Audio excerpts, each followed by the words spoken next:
palabas na kami ng Como. Punta na kami ng Milano. Milano, Italy. Saan? Kunin mo yung sign, sir, yung Milano. Yan. Sandali, dahan-dahan. Yan, Milano. We're now going to Milano. Milano. Boss. Kunin mo yung Milano. We're now going to Milano. Ornasco. Punta natin kami sa autostrada. Maano tayo sa autostrada. Merong BMW sa harapan. Ang huli. Iniiwan na ako. Iniiwan na ako. 170 na takbo ko yan. 170 kilometers. Bulog na. Ito ah? Yeah. Nasa mo, papatay mo na. Papatay mo na. Dani, nandito kami ngayon sa... Papunta na kami ng Bulog na. Ito yung freeway sa Italy. Tawag nila dito, autostrada. So, siguro mga 7 hours bago kami makarating ng Rome. Papunta kami ng Rome ngayon. We're expected Yes, mga... the sun. Ayun yung mga signs sa kanan, sa right. Yes, sir. To the right. Sign. Ito yung autostrada.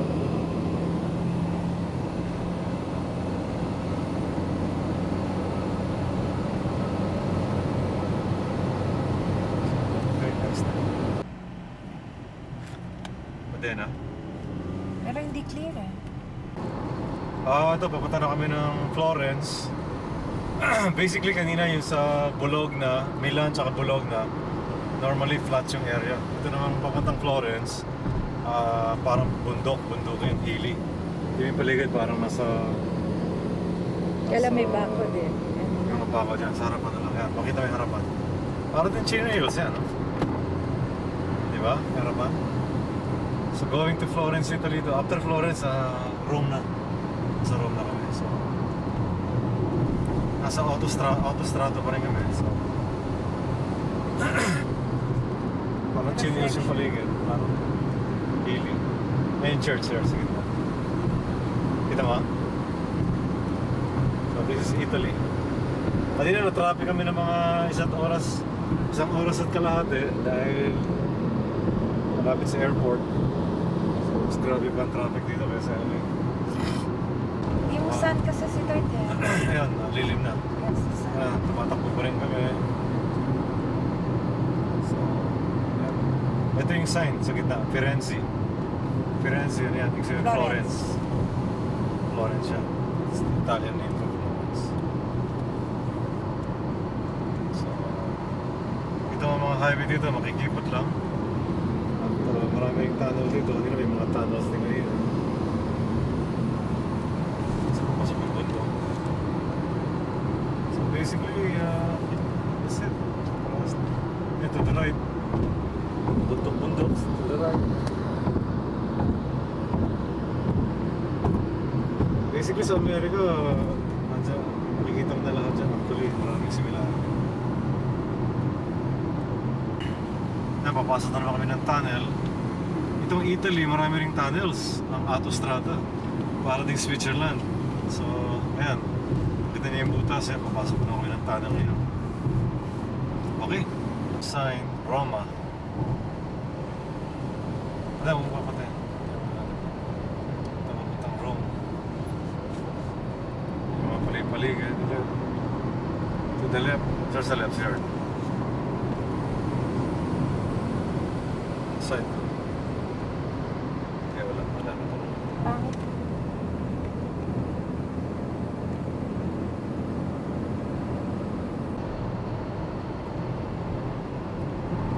Wala na yan.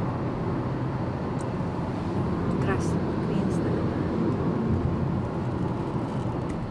Una. Roma. Roma. Yeah. Pero I want... Malapit-lapit na kami sa Rome.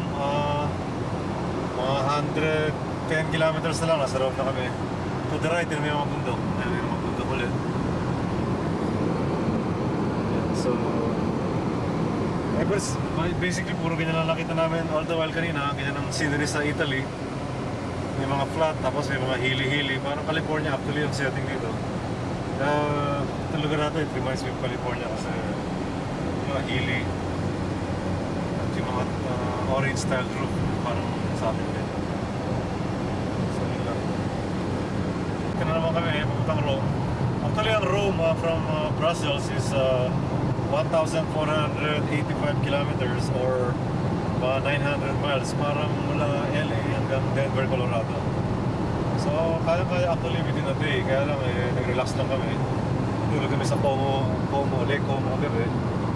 So basically, itong scene, nakikita mo sa video. Ang mga kotse rito, ang kalye rito, halos lahat 2 lane lang. Ang mga kotse rito, halos puro mga Fiat, Lancia, Alfa Romeo, yung mga Peugeot, Renault. Halos lahat ito, hindi mo nakikita sa Amerika. Kapag ito silver na to, itong kotse ito. Itong silver car na to, isa Lancia. Lancia is affiliated with Fiat. Branch ng Fiat siya. Tapos itong kotse ito, Opel Astra. So halos lahat ng mga kotseng hindi natin nakikita sa Amerika nandito. So, yun lang. At to the right, makita mo yung mga ano dyan, yung mga green. Halos puro ganyan. Tapos to the left, dito naman sa left, kaya makita mo yung parang may ano sa taas, di ba? May parang brown village. Kita mo? Taas. Puro mga brown ang mga bahay rito, puro mga red. Parang red clay, gano'n.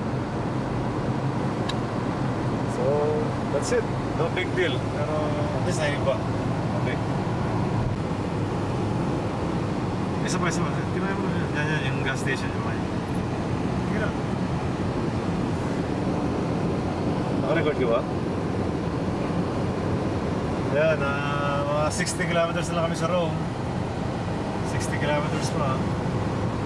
So basically, puros ganito lang nakikita namin. Hindi walang pagbabago. 2-lane road lang, 2 lanes. Ito po ng mga freeway sa Italy. Ginawa ito from 1958 to 1963.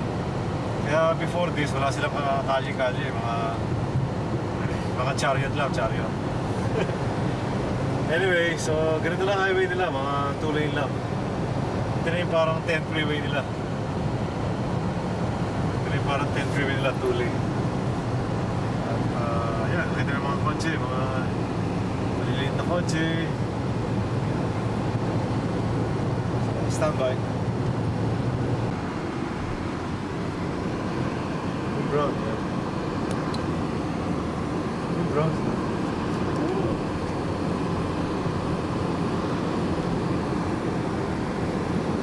Standby.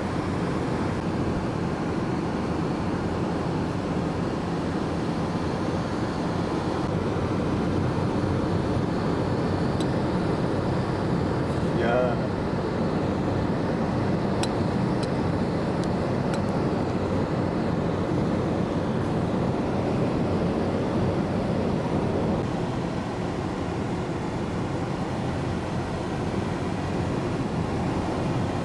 Roma.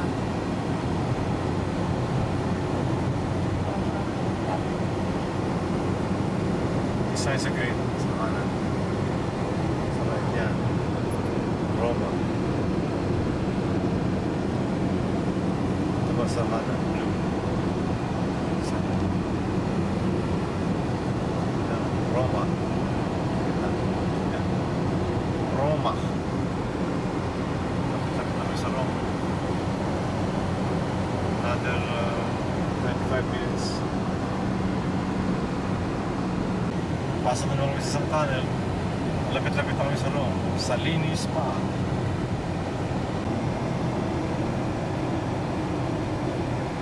Roma North, saan? Ito na naman ang tabi. Monumento.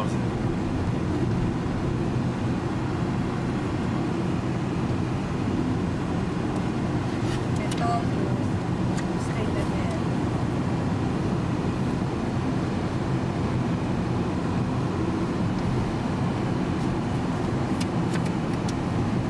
Sa Rome na kami, nasa Rome. Wala kami sa toll.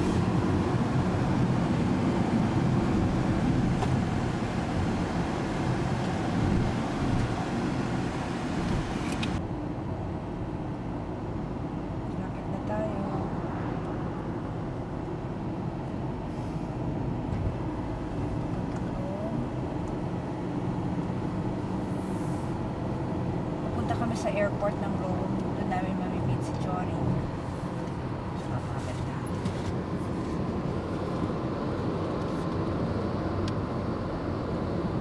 Wala naman po. Yung battery mo malapit na. May signal na. Talaga. Battery ba yun? Ah, tape. Dito na ngayon sa airport. Sa airport.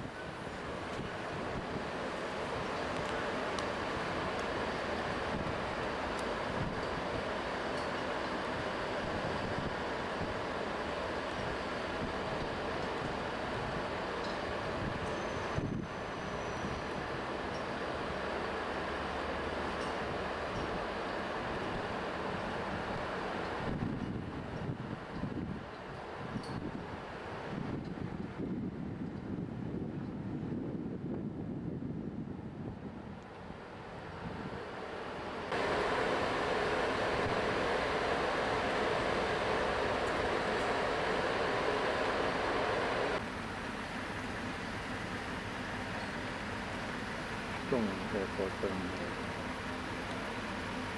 Leonardo da Vinci Airport.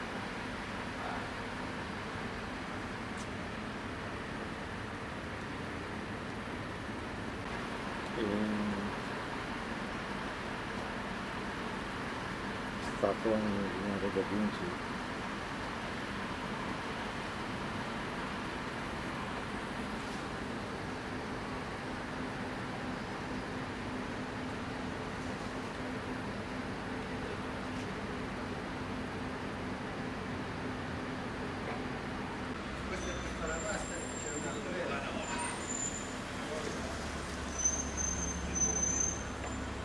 Para Gusto mo magpo-post ako?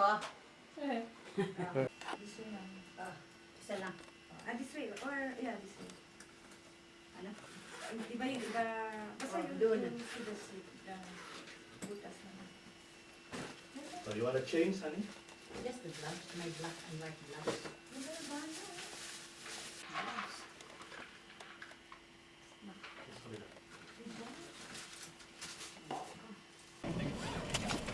Manual ba?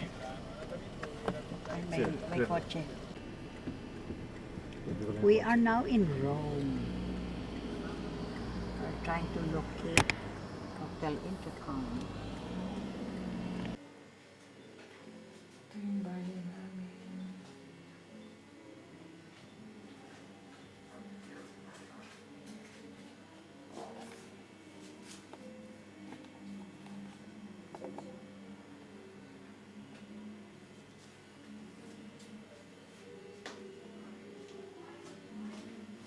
Basta nag-check-in tayo, sir. Hindi ako nagtema sa hotel. Okay lang?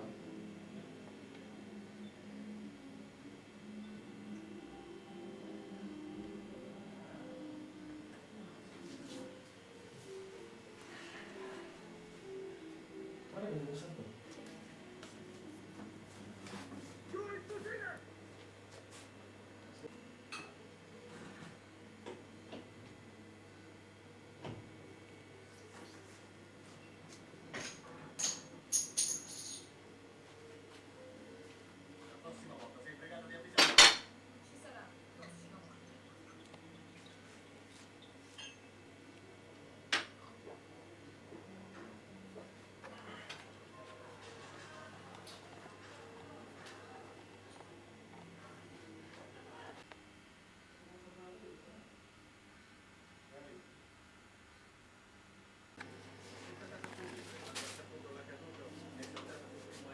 Yung kwarto na, no?